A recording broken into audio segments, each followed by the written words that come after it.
الحمد لله نحمده ونستعينه ونستهديه ونؤمن به ونتوكل عليه ونعوذ بالله من شرور أنفسنا ومن سيئات أعمالنا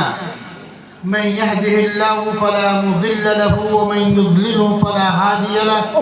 ونشهد أن لا إله إلا الله وحده لا شريك له ونشهد أن سيدنا ونبينا ومولانا محمدا عبده ورسوله صلى الله تعالى عليه وعلى آله وأصحابه وبارك وسلم تسليما كثيرا كثيرا. أما بعد فأعوذ بالله من الشيطان الرجيم. بسم الله الرحمن الرحيم. والذين يقولون ربنا هب لنا من أزواجنا وذرياتنا قرة أعين واجعلنا للمتقين إماما. وقال تعالى رب هب لي من الصالحين. صدق الله العظيم. حضرات معزز علماء کرام، ہمارے اسٹیج پر بیٹھے ہوئے اور دیگر ہمارے دور دراز سے تشریف لائے ہوئے علماء کرام اور خصوصیت سے حضرت مفتی حضرت مولانا و مفتی سید عبید اللہ صاحب الاسدی مدد اللہ العالی شیخ الحدیث و صدر مفتی جامعہ ہتھوڑا بنارس وہ باندہ اور دیگر ہمارے علاقے سے اس علاقے سے تشریف لائے ہوئے ہمارے بزرگ، ہمارے بچے، ہمارے جوان ساتھی، السلام علیکم ورحمۃ اللہ وبرکاتہ۔ ابھی اس پروگرام سے پہلے جامعہ عبیدیہ جو بالکل ابھی جس کی بنیاد پڑی ہے اور جس کے طلباء اسٹوڈنٹس پروگرام پیش کر رہے تھے، پروگرام کے سے یہ اندازہ لگ رہا تھا بچوں کی صلاحیت سے کہ ان کے اساتذہ کرام، ان کے ذمہ داران نے کافی محنت کی ہے، اور ہم دعا کرتے ہیں آپ بھی دعا کریں اللہ تعالیٰ اس نومولود ادارے کو اللہ تعالیٰ بام عروج تک پہنچائے اور خصوصیت سے اس علاقے کے لیے اللہ تعالیٰ اسے قبول فرمائے، اور جو مالی ضروریات ہیں، تقاضے ہیں، جو بھی اللہ تعالیٰ اپنے خزانہ غیب سے مرحمت فرمائے۔ ہمیں 10 منٹ موقع دیا گیا ہے، اس موقع کو وقت کو سامنے دیکھتے ہوئے میں عرض کرنا چاہتا ہوں کہ ان مدارس کا قیام کتنا ناگزیر ہے اور اس کا تعاون اور اس کا ہیلپ ہمارے لیے کتنی لازمی شے ہے، اور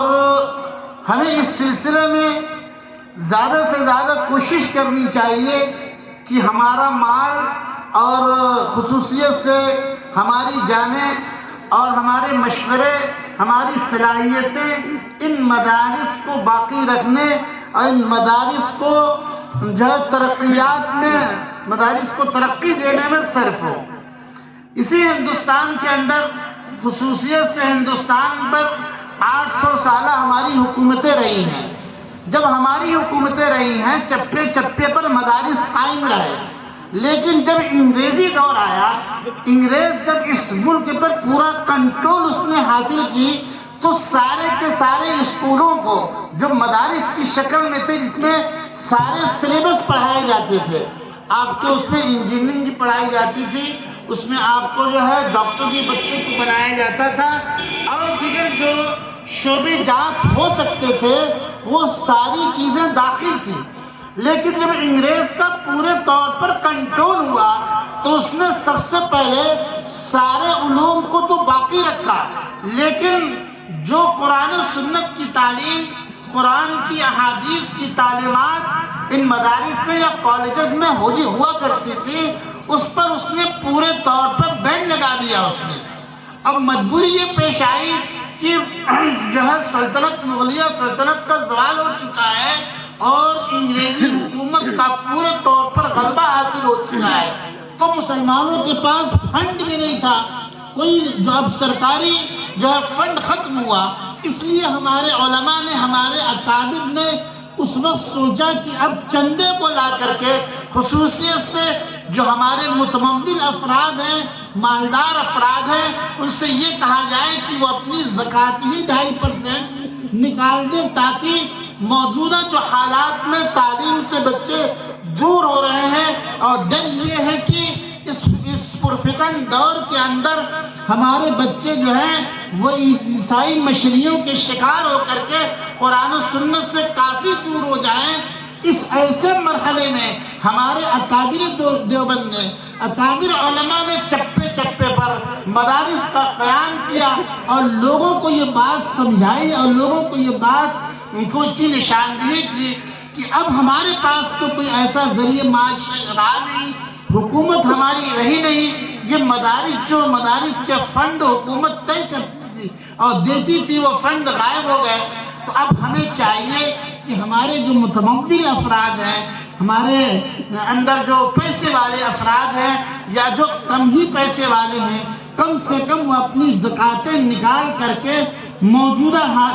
حالات کے اندر مدارس کے قیام کو ناگزیر سمجھیں اور اس کو باقی رکھیں۔ یاد رکھیے جو آیت کریمہ ہم نے سورہ فرقان کی تلاوت کی ہے، اللہ تعالیٰ نے اپنے خاص بندوں کا تذکرہ کرتے ہوئے فرمایا ہے کہ اللہ کے خاص بندے وہ ہیں، وہ یہ کہتے ہیں اپنی دعاؤں میں کہتے ہیں کہ اے اللہ ہماری اولادوں سے، ہماری بیویوں سے، ہماری آنکھوں کا ٹھنڈک ہمیں مرحمت فرما اور ہمیں متقیوں کا امام و پیشوا بنا۔ کیونکہ باپ کے لیے خصوصیت سے دعا ہے، باپ چونکہ گھر کا سربراہ ہوتا ہے، گھر کا مالک اور سربراہ ہوتا ہے، اس باپ کو گویا کہ یہ مخاطب کیا گیا ہے کہ اس دعا کا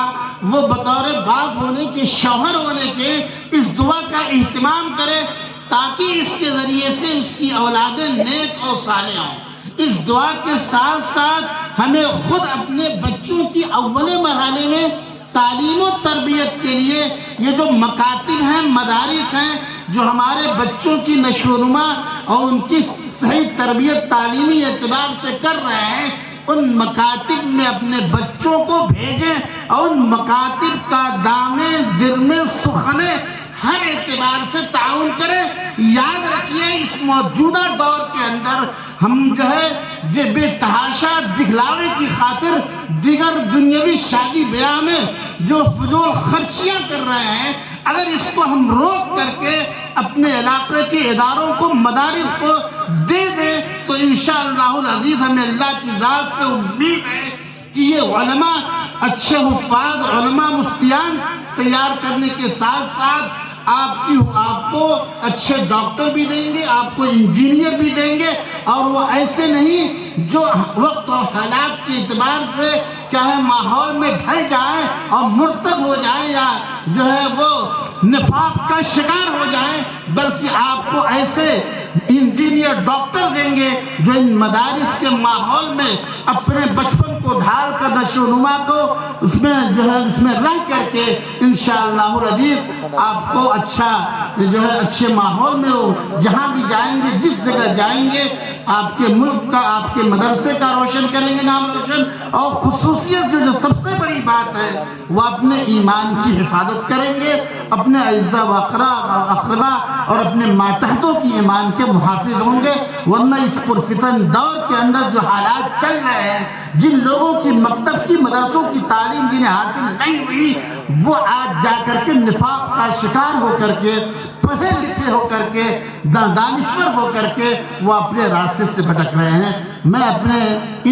اپنی باتوں سے اپنی بات میں ختم کرتا ہوں اور دعا کرتا ہوں کہ اللہ تعالیٰ اس جامعہ عبیدیہ کو اللہ قبولیات سے نوازے، اور خصوصیت سے آپ تمام عوام سے، لوگوں سے میں درخواست کرتا ہوں کہ اس ادارے کی جس کا بجٹ جو ہے 3 سے 3.5 لاکھ پہنچ چکا کچھ عرصے کے اندر، اور 96,000 کی کل آمد ہے، اس میں آپ ہر اعتبار سے دامِ دل میں سخنے اس ادارے کی مدد کریں۔ اللہ تعالیٰ آپ سب کو اجر جزیل مرحمت فرمائے۔ وآخر دعوانا الحمدللہ رب العالمین۔